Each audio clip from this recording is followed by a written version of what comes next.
নমস্কাৰ। আমি পঢ়ি আছোঁ গ্ৰীক কালজয়ী নাটক ছফক্লিছৰ ৰজা ইডিপাছ। নাটখনি অসমীয়ালৈ অনুবাদ কৰিছে সত্যপ্ৰসাদ বৰুৱাই। এতিয়া আহক আমি নাটখনিৰ পিছৰ অংশলৈ আগবাঢ়োঁ। এন্ধাৰৰ মাজতে মানুহবোৰো গুচি যায়। আকৌ পোহৰ হ'লত কোৰাছ তিনিজনৰ বাহিৰে আন কাকো মঞ্চত দেখা নাযায়। প্ৰথম কোৰাছ। আচৰিত কথা, কোন হত্যাকাৰী, কাৰ হাতত তেজৰ চেকা? দ্বিতীয় কোৰাছ। বায়ু বেগেৰে সি আঁতৰি যাওক, মাৰি মৰকৰ বোজা কঢ়িয়াই সি গুচি যাওক বহু দূৰলৈ, নহ'লে জিউছ পুত্ৰই অগ্নি বজ্ৰহানি তাক নিৰ্মূল কৰিব। তৃতীয় কোৰাছ। ভৱিষ্যবক্তাৰ কথাই মোৰ মন সাগৰত তুলিছে অলেখ ঢৌ। কিদৰে নহয় বুলি কওঁ, সমৰ্থনো যে কৰিব নোৱাৰোঁ। ভাবি ভাবি ভাৱনাৰ ওৰ পোৱা নাই, বুজি পোৱা নাই সত্য ক'ত, ভৱিষ্যবক্তাই দিছে কিহৰ ইংগিত। প্ৰথম কোৰাছ। ইডিপাছ মহান, কোনো অপযশ আমি শুনা নাই। ৰাজ হত্যাৰ প্ৰতিশোধ মোকো লাগে, কিন্তু কোনে দিব পথৰ সন্ধান? মানুহে, মানুহৰ মাজৰ কোনোবা জ্যোতিষপ্ৰভৰে? অসম্ভৱ, মানুহৰ অসাধ্য এই কাম। মানুহৰ ভাগ্যলিপি ৰচে দেৱতাসকলে। দ্বিতীয় কোৰাছ। ৰজা ইডিপাছ যে থিবছৰ মুক্তিদাতা, কোনহতে সেই কথা পাহৰি পেলাম। ক্ৰেয়নৰ উত্তেজিত হৈ প্ৰৱেশ। ক্ৰেয়ন। ক'ত ক'ত ৰজা ইডিপাছ?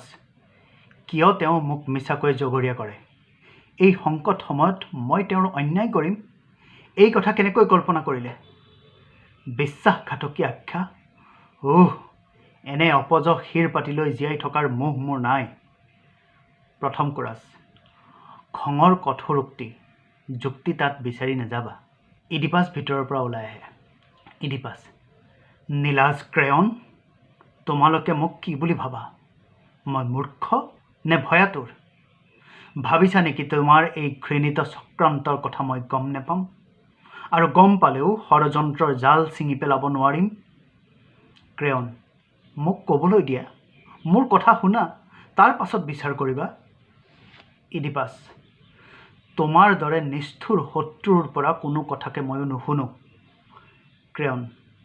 মাথো এটা কথা মোক ক'বলৈ দিয়া। ইডিপাছ। এটা কথাও নহয়। মোক প্ৰবঞ্চনা নাই কৰা বুলি মই তোমাৰ নীলাজ মুখৰ পৰা শুনিব নোখোজোঁ। ক্ৰেয়ন। এনে যুক্তিহীন দৃঢ়তাৰ পৰা তোমাৰ কি লাভ হ'ব? কিবা লাভ হ'ব বুলি যদি ভাবিছা তেন্তে ভুল কৰিছা। ইডিপাছ। মিছা কলংক ৰটাই যদি সাৰি যাবা বুলি ভাবিছা তেন্তে তুমিও ভুল কৰিছা। ক্ৰেয়ন। মোৰ কি অপৰাধ? ইডিপাছ। সেই বৃদ্ধ জ্যোতিষীক মাতিবলৈ তুমিয়েই মোক পৰামৰ্শ দিয়া নাছিলা? ক্ৰেয়ন। দিছিলোঁ, আৰু এতিয়াও ভাবোঁ মই ভুল কৰা নাই। ইডিপাছ। কিমান দিনৰ আগতে ৰজা লায়ুছ নিহত হ'ল? ক্ৰেয়ন। বহুতো দিন পাৰ হৈ গ'ল। ইডিপাছ। টাইৰেচিয়াছে তেতিয়া কৰিছিল নে ভৱিষ্য গণনা? ক্ৰেয়ন। কৰিছিল, আৰু আজিৰ দৰেই সন্মানিত আছিল। ইডিপাছ। তেতিয়া তেওঁ মোৰ কথা কৈছিল নে? ক্ৰেয়ন। তেনে কোনো কথা মই শুনা নাই। ইডিপাছ। তেওঁক জানো সোধা নাছিলা লায়ুছৰ কোন হত্যাকাৰী? ক্ৰেয়ন। সুধিছিলোঁ, কিন্তু সমিধান পোৱা নাছিলোঁ। ইডিপাছ। কিয় তেওঁ নিৰুত্তৰ আছিল? ক্ৰেয়ন। মই নাজানো। ইডিপাছ। কিন্তু এটা কথা তুমি জানা, আৰু মোক তাৰ স্বীকাৰোক্তি লাগে। ক্ৰেয়ন। কি কথা? জানিলে নিশ্চয় ক'ম। ইডিপাছ। তুমি তাৰ লগ লাগিছা, আৰু সেইকাৰণেই লায়ুছৰ হত্যাৰ সৈতে মোৰ নাম সাঙুৰিবলৈ সি সাহ পাইছে। ক্ৰেয়ন। তোমাৰ যুক্তি থাওক তোমাৰ মনতে, মই কোনো প্ৰতিবাদ নকৰোঁ, কিন্তু মোৰ এটা প্ৰশ্নৰ উত্তৰ দিবানে? ইডিপাছ। সোধা, কিন্তু মোক কেতিয়াও হত্যাকাৰী বুলি প্ৰমাণ কৰিব নোৱাৰা। ক্ৰেয়ন। তোমাৰ স্ত্ৰী মোৰেই ভনী, অস্বীকাৰ কৰা। ইডিপাছ। কেলেই কৰিম? এই কথা সকলোৱে জানে, আৰু সকলোৱে ইয়াকো জানে থিবছক ৰক্ষা কৰাৰ বাবেই কৃতজ্ঞ প্ৰজাৰ হৈ তুমিয়েই জোকাষ্টাক মোৰ হাতত সম্প্ৰদান কৰিছিলা। ক্ৰেয়ন। তোমাৰ যশস্যা আৰু তোমাৰ সম্পদ নাপায়নে তেওঁ সমান অংশতাৰ? ইডিপাছ। তেওঁৰ কোনো কামনা মই অপূৰ্ণ নাৰাখোঁ। ক্ৰেয়ন। তৃতীয় পুৰুষ ৰূপে মোৰো জানো নাই ভাগ সেই যশস্যাত। ইডিপাছ, সেয়েহে কৈছোঁ, আত্মীয় বন্ধু হৈও তুমি মোৰ শতৰু শালিছা। ক্ৰেয়ন, অবুজন হোৱা কিয়? ভাবি চোৱা, কোনে বিচাৰে ৰজা হ'ব? কোনে বিচাৰে ৰজাৰ দুশ্চিন্তা? যদি পাৰোঁ ৰাজ্যহীন হৈও লভিম সন্মান, সম্পদ আৰু সুনিদ্ৰ ৰজনী। মোক লাগে ৰজাৰ জীৱন, ৰজাৰ সিংহাসন মোক নালাগে। ৰাজমুকুট শিৰত লৈ বন্ধনত মই সোমাব নোখোজোঁ। ইডিপাছ, বন্ধন নালাগে, দায়িত্ব নালাগে, কিন্তু লাগে সন্মান, সম্পদ সকলোখিনিকে। ক্ৰেয়ন, তোমাৰ যোগেদি মই সকলো পাইছোঁ। মোৰ সকলো কামনা পূৰণ হৈছে। মই পাইছোঁ শান্তি, শক্তি, সতীৰ্থ, সজ্জন। তাতকৈ বেছি মোক একোকে নালাগে। ইডিপাছ, একোকে নালাগে যদি কিয় এই অভিসন্ধি দুৰাকাংক্ষা, সাম্ৰাজ্য লিপ্সা? ক্ৰেয়ন, অমূলক এই সন্দেহ। মই বলিয়া হোৱা নাই যে উদ্বেগহীন সন্মানজনক জীৱনৰ পৰিৱৰ্তে আন কিবা বিচাৰিম। এতিয়া সকলোৱে মোক ভাল পায়, সাদৰেৰে আলিংগন কৰে। তোমাৰ কৃপা যিসকলে বিচাৰে মোক তেওঁলোকে তোষামোদ কৰে, ভালৰি বোলায়। এই সন্মান, সাদৰৰ মিঠা মাত, প্ৰীতিৰ ওলগ নিবিচাৰি কি কাৰণে মই অৰ্থহীন মৰীচিকা খেদি ফুৰিম? কি যুক্তিত ৰাজ আনুগত্য মই পৰিহাৰ কৰিম? এই ভ্ৰান্ত কল্পনাক, এই ভ্ৰান্ত চিন্তাক কোনোদিনে মই প্ৰশ্ৰয় দিয়া নাই। ইডিপাছ, মনৰ কলুষ যুক্তিৰে ঢকাৰ অদ্ভুত প্ৰচেষ্টাক প্ৰশ্ৰয় নিদিওঁ। তোমাক নকৰোঁ বিশ্বাস। ক্ৰেয়ন, যদি বিশ্বাস নকৰা তেন্তে সোধাগৈ পাৰ্থদেৱতাক। যদি টাইৰেচিয়াছৰ সৈতে মোৰ ষড়যন্ত্ৰ প্ৰমাণিত হয়, যদি দেৱতায়ো একে কথাকে কয়, তেন্তে মই আপত্তি নকৰোঁ। মৃত্যুৰ তুমি বিধান কৰিবা। মাথো সন্দেহৰ ওপৰতে তুমি মোক অভিযুক্ত কৰি ন্যায় নীতি পৰিহাৰ নকৰিবা। যিজন সৰল তেওঁক হীন নুবুলিবা, আপোনজনক আঁতৰাই নিদিবা। প্ৰথম কোৰাছ। সহজ কথা কৈছে ক্ৰেয়নে। হে ৰাজন, তুমি ধৈৰ্য ধৰা। উগ্ৰ চিন্তা আৰু খং তাৰ ফল সদায় ভয়ংকৰ হয়। ইডিপাছ, চক্ৰান্তকাৰীয়ে যেতিয়া উগ্ৰতাৰ পৰিচয় দিছে, উগ্ৰভাৱেই মই তাৰ উত্তৰ দিম। ৰবৰ সময় ক'ত? ধৈৰ্য মই ধৰোঁ কেনেকৈ? যদি মই একোকে নকৰি বহি থাকোঁ, শত্ৰুৱে লাই পাব। মোৰ নিষ্ক্ৰিয়তাই তাৰ শক্তি বঢ়াই তুলিব। ক্ৰেয়ন, বেছ, কি কৰিব খুজিছা তুমি?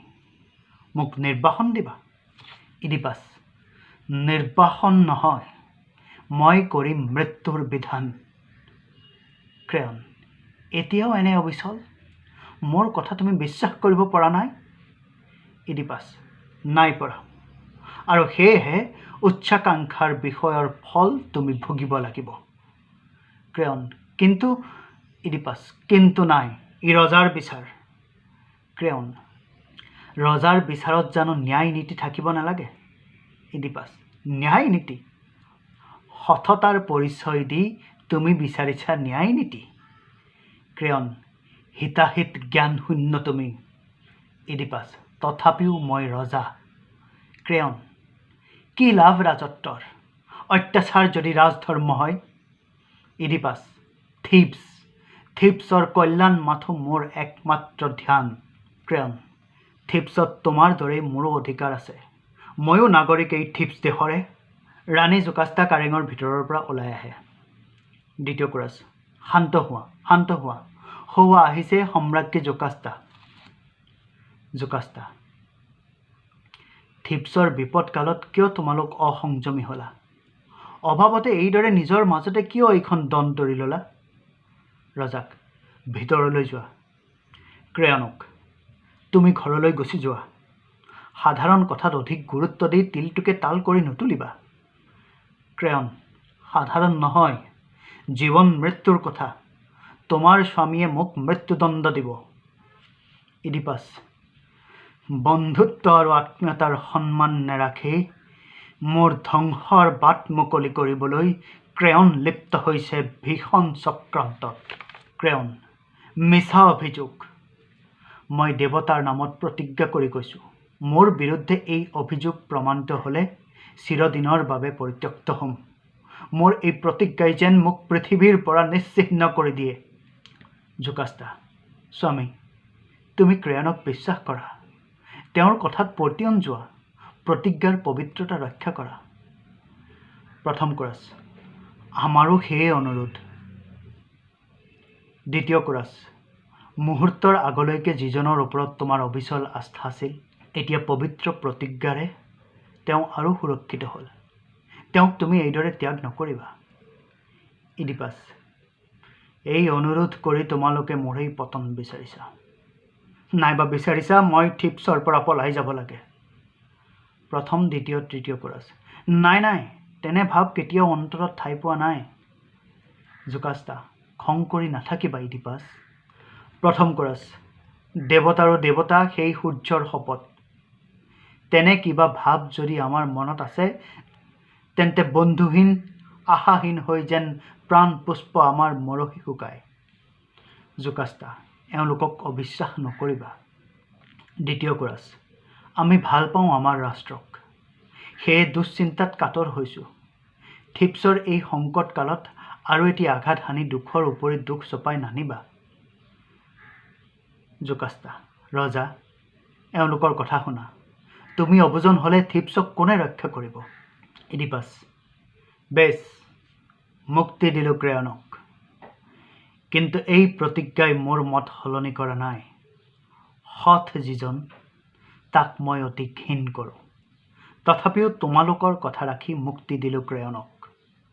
মই জানো, এই মুক্তিয়েই হয়তোবা মোৰ মৃত্যুৰ কাৰণ হ'ব, নাইবা অপযশ লৈ থিবছৰ পৰা এদিন মই বিতাড়িত হ'ম।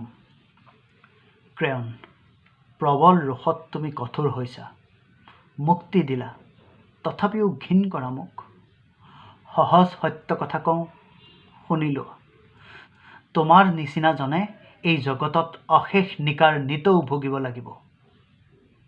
ইডিপাছ, নুশুনো উপদেশ বাণী প্ৰবঞ্চকৰ পৰা। গুচি যোৱা তুৰন্তে। ক্ৰেয়ন, মোক তুমি নিচিনিলা, নালাগে চিনিব, মই বেজাৰ নকৰোঁ। এওঁলোকে মোক বুজি পালে, সেয়ে পতিয়ন গ'ল। বিদায় ৰাজন। ক্ৰেয়ন গুচি যায়। প্ৰথম কোৰাছ, মহাৰাণী, সময় বাগৰি যায়, এই ঠাইত আৰু থাকিব নালাগে। ৰজাক লৈ অন্তঃপুৰলৈ গুচি যোৱা তুমি।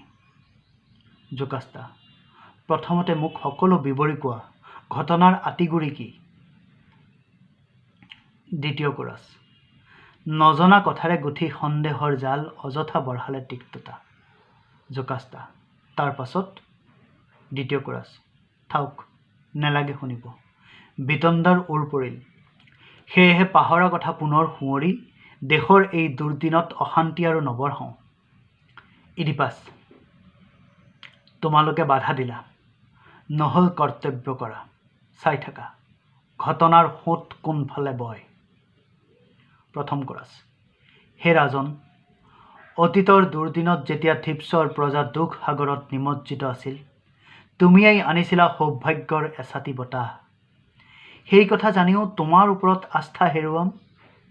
ইমান জ্ঞানহীন মূৰ্খ আমি নহয়। তুমি আজিও আমাক ৰক্ষা কৰা। আকৌ এবাৰ দুৰ্যোগৰ সাগৰত পাৰ বিচাৰি নোপোৱা আমাৰ দেশৰ জাহাজখন নিৰাপদে বন্দৰৰ ফালে তুমি লৈ বলা। জোকাষ্টা, স্বামী, মই মিনতি কৰিছোঁ, মোক কোৱা, তোমাৰ খঙে কিয় বাধা মনা নাই?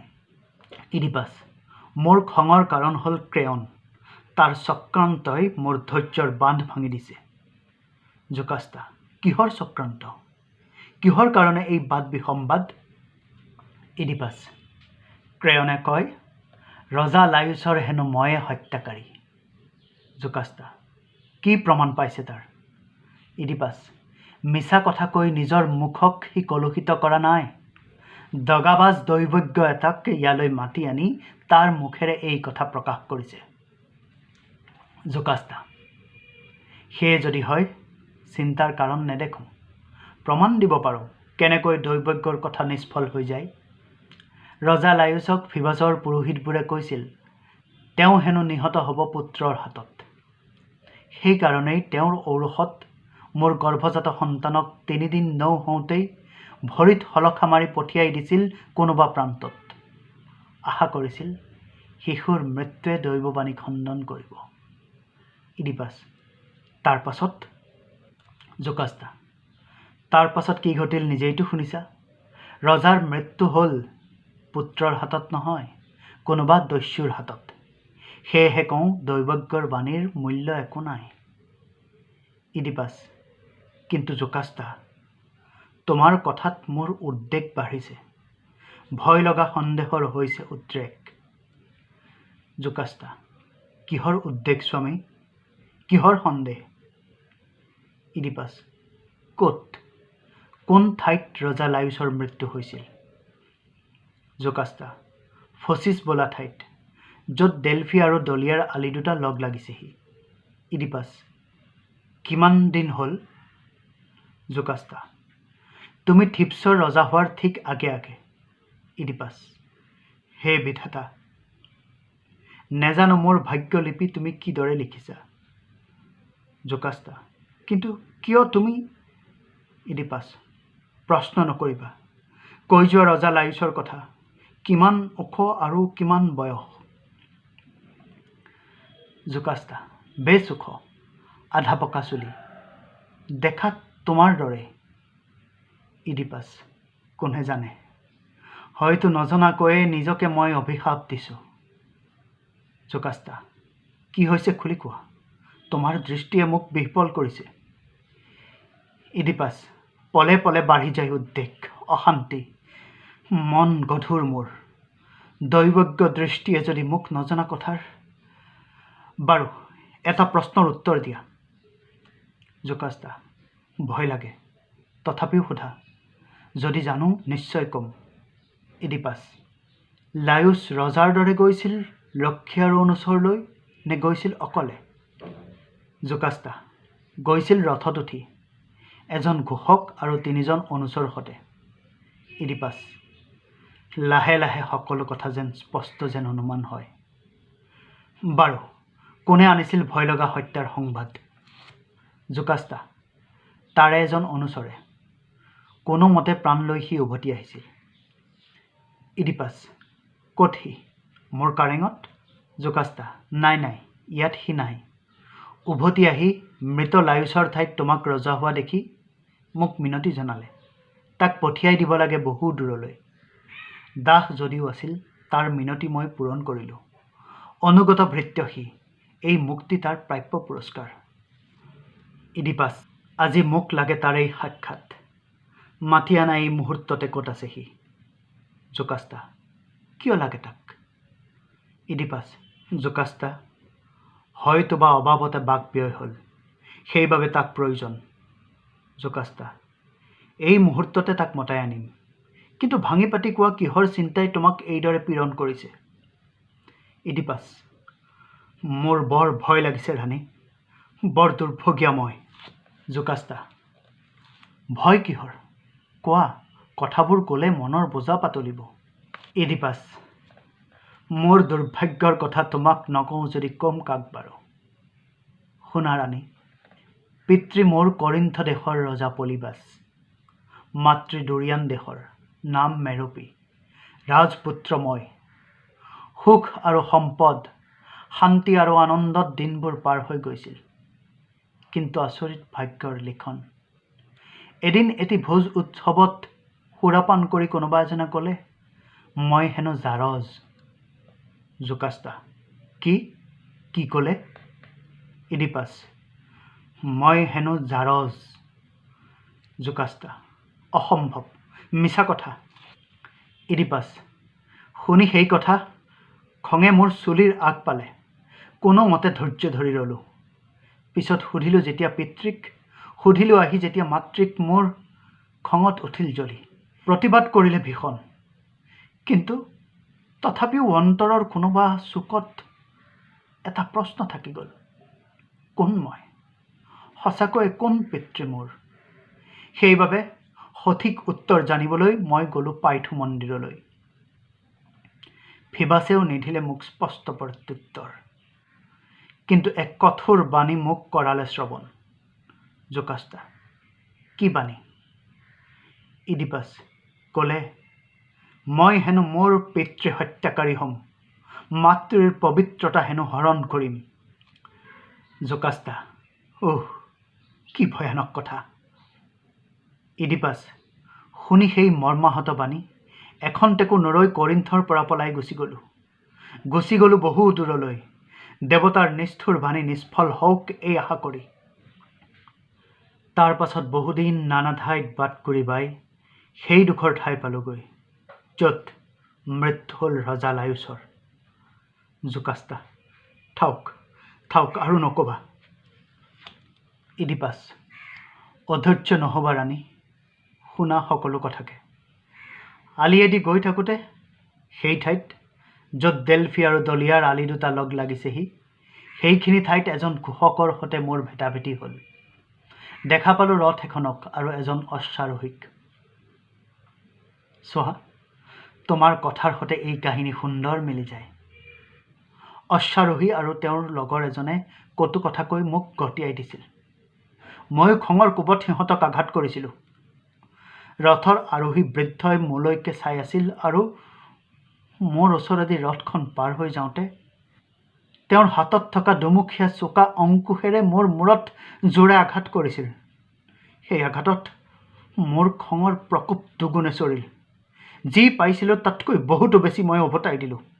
বৃদ্ধক আজুৰি আনিলোঁ। এই সোঁহাত আৰু মোৰ লাখুটিৰে ভীষণভাৱে প্ৰহাৰ কৰিলোঁ। তাৰ ফলতেই প্ৰাণবায়ু তেওঁৰ উৰি গ'ল। জোকাষ্টা সেই বৃদ্ধ যদি লায়ুছ হয়? জোকাষ্টা অভিভূত হয়, যেন সপোন দেখিছে। ৰজা আহি জোকাষ্টাৰ বাহুত ধৰে। সেই বৃদ্ধ যদি লায়ুছ হয়? জোকাষ্টা সপোনৰ পৰা সাৰ পোৱাৰ দৰে। নাই। নিজকে সংযত কৰিবলৈ চেষ্টা কৰে। নাই, খন্তেক অপেক্ষা কৰা, আহি পাওক সেইজন। ইডিপাছ কোন? জোকাষ্টা সেই অনুচৰ, যি দিবহি সঠিক বাতৰি। ইডিপাছ একমাত্ৰ আশা সেই অনুচৰ। যদি তোমাৰ দৰেই ৰাণী, সিও আহি কয় দস্যুৰ দলেহে হত্যাকাৰী, এজন নহয় বহুজনে মিলি ৰজা লায়ুছক হত্যা কৰিছিল, তেন্তে মই মুক্তি পাম। কিন্তু যদি কয় হত্যাকাৰী এজনহে, কোনোবা এজন বাটৰুৱা, তেন্তে ময়ে দোষী হ'ম। সঁচা কথা ওলাই পৰিব। জোকাষ্টা নকৰিবা অযথা চিন্তা। মই যি ক'লোঁ তাত মিছা একো নাই। অকল ময়েই নহয়, সকলো প্ৰজাই শুনিছিল। সকলো প্ৰজাৰ আগত সি যি কথা কৈছিল তাক অস্বীকাৰ কৰিব এনে সাহ তাৰ নাই। যদিও বা কথা লুটিয়াই, তথাপিও দেৱতাৰ বাণী সফল নহয়। দেৱতাই কৈছিল লায়ুছৰ ঔৰসত জন্ম হোৱা মোৰ সন্তানে তেওঁক হত্যা কৰিব। কিন্তু ক'ত সেই সন্তান? সিটো আৰু পিতৃক হত্যা কৰিবলৈ জীয়াই থকা নাই। তাৰ যে মৃত্যু হ'ল ল'ৰালি কালতে। ইডিপাছ সঁচা কথা, ত্ৰুটি ক'তো নাই। কিন্তু তথাপিও মাতি আনা সেই অনুচৰক, শুনি লওঁ সকলোখিনিকে। জোকাষ্টা অনতি পলমে তাক মতাই আনিম। ব'লা ভিতৰলৈ। জানিবা ধ্ৰুৱ, তোমাৰ সুখৰ বাবেই সকলো কৰিম। ইডিপাছ আৰু জোকাষ্টা ভিতৰলৈ যায়। প্ৰথম কোৰাছ। মোৰ কথাত, মোৰ কামত, মোৰ জীৱনৰ প্ৰতিটো দিনতে শ্ৰদ্ধা আৰু পবিত্ৰতা যেন মূৰ্ত হৈ উঠে। মৰ্ত্যৰ বহুত ঊৰ্ধত স্বৰ্গৰ বাণী প্ৰচাৰিত হয়। জৰামুক্ত ভগৱান থাকে মানুহৰ ভ্ৰান্তিৰ বহু আঁতৰত। সদায় সজাগ, তেওঁ সৰ্বশক্তিমান। দ্বিতীয় কোৰাছ। ঔদ্ধত্য আৰু অহংকাৰে অত্যাচাৰীক জন্ম দিয়ে। মদমত্ত আত্মম্ভৰিতাত অন্ধ হৈ সি কাকো গণিতা নকৰে। অনাহকতে ওফন্দি উঠে, নিজৰ ধ্বংস নিজেই মাতি আনে। কিন্তু যি উচ্চাকাংক্ষা ৰাষ্ট্ৰৰ হকে উৎসৰ্গীকৃত, তাৰ যেন কেতিয়াও অৱসান নহয়। তৃতীয় কোৰাছ। এনে উচ্চাকাংক্ষাৰ জয় হওক, কিন্তু কোনোবাই যদি উদ্ধত আচৰণেৰে ন্যায় নীতি পৰিহাৰ কৰে, দেৱতাক অপমান কৰে, অভিশপ্ত হওক সি। অধপতনহে তাৰ প্ৰাপ্য পুৰস্কাৰ। প্ৰথম কোৰাছ। তাৰ সম্পদ যদি অন্যায়ৰ ওপৰত প্ৰতিষ্ঠিত, বিনম্ৰ শ্ৰদ্ধা যদি সি আওকাণ কৰে, পবিত্ৰ স্থান যদি অপবিত্ৰ কৰে তেন্তে কোনে তাক দেৱতাৰ ৰোষৰ পৰা ৰক্ষা কৰিব পাৰিব? দ্বিতীয় কোৰাছ, এনে পাপ আচৰণ কৰিও যদি কোনোবা দৈৱ অনুগ্ৰহৰ পৰা বঞ্চিত নহয় তেন্তে ধৰ্মৰ অৰ্থ কি? প্ৰাৰ্থনাৰ সাৰ্থকতা ক'ত থাকিল? প্ৰথম কোৰাছ, ৰজাৰো ৰজা হে দেৱতা জিউছ, তোমাৰ সন্মান তুমি ৰক্ষা কৰা। এই মদগৰ্বী মানুহবোৰে যেন তোমাৰ ৰাজদণ্ডৰ বিধানক অৱজ্ঞা কৰিব নোৱাৰে। এবাৰ ভাবি চোৱা, লায়ুছৰ বিষয়ে তোমাৰ প্ৰাচীন দৈৱবাণী মানুহে কেনেকৈ নিষ্ফল কৰি দিলে। এপলৰ স্তৱগীতিও যেন বন্ধ হৈ গ'ল। ধৰ্মৰ মহিমা হেৰাল। আজিলৈ নাটখনি ইমানেই। অন্তিম অংশ পঢ়িম ইয়াৰ পিছৰ খণ্ডত। ধন্যবাদ।